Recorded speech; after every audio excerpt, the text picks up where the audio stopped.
Well, since we just got done talking about OPM, other people's money, and was talking about the mortgage note a little bit, I thought, well, we might as well just do a little audio here, talking about the mortgage note a little more in detail.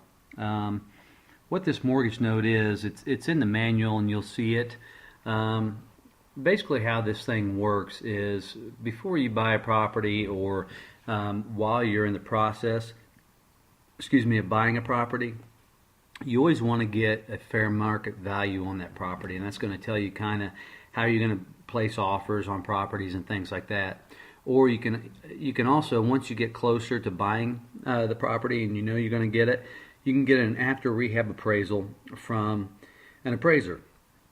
Basically, what that tells you is what that property would be worth if it was in, up to date condition. So, if it's 100,000, if the fair market value of this property and the after rehab appraisal of this property is $100,000, and you're looking at it, you don't want to pay more along with the rehab and everything.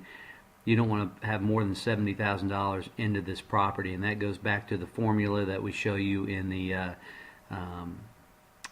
the manual, and that you'll see on the videos also, because we're gonna kind of map it out on a video, show you on a blackboard how exactly the formula works. But that's a great way to figure it out, and obviously if you go ahead and get your real estate license, you'll be able to pull up comparisons on each property that you're looking at.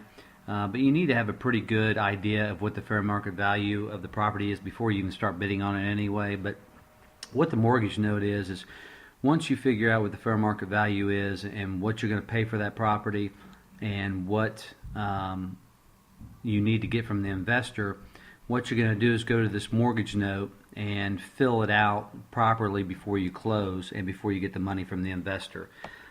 Basically, it's going to ask for your investor's name, your company name, whatever you're using, the property address of the property that you're purchasing, how much you're borrowing from this investor, what amount of money, and what the annual interest rate is. You got to fill in all these. Basically, you're just going to have to fill in this mortgage note in every blank spot so it's filled out correctly.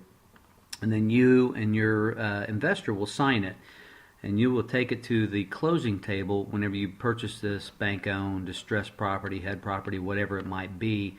You take it to the closing with you along with the check from the investor. And upon closing this property, the closer is going to notarize this mortgage document that you have, and you're going to ask them to record it at the county court office. Okay, it may cost you an extra $20 or $50 to have the title company do it, but it's well worth it, because what this basically does, what this mortgage note does, is it gives your investor a sense of security. Okay, what this mortgage note does basically is they're going to record it at the court office, and if you would happen, or if somebody was trying to, mess over an investor and screw them, and try to sell this property and collect the money without the investor knowing that gave them the money, this prevents somebody from doing that.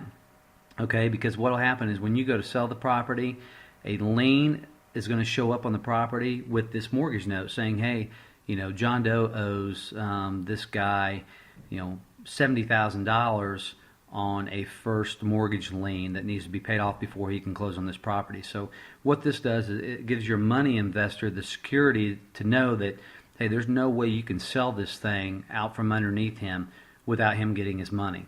And it also gives him the security to know that, hey, if for some reason he doesn't feel like you're doing what you're supposed to do, he can basically take the property away from you and keep this property. Now, no investor that gives you money wants to take the real estate back from you, because the last thing they want to do is rehab the property and put it back on the market, because if they wanted to do that, they'd be doing it themselves. They'd rather just make interest off their money. But that gives them the security to know that, hey, you can't sell it out from underneath them without them knowing about it, because this mortgage note does exist and it will show up whenever they do a title search. And number two, if you're messing around and you're not doing the things that you promised to do as far as rehabbing the property and getting it on the market to try to sell, that if he wants to, he can foreclose on you and take that property away from you. So that just gives you a little insight on how the mortgage note works a little bit. I hope this helps out a little more along with the manual in your reading.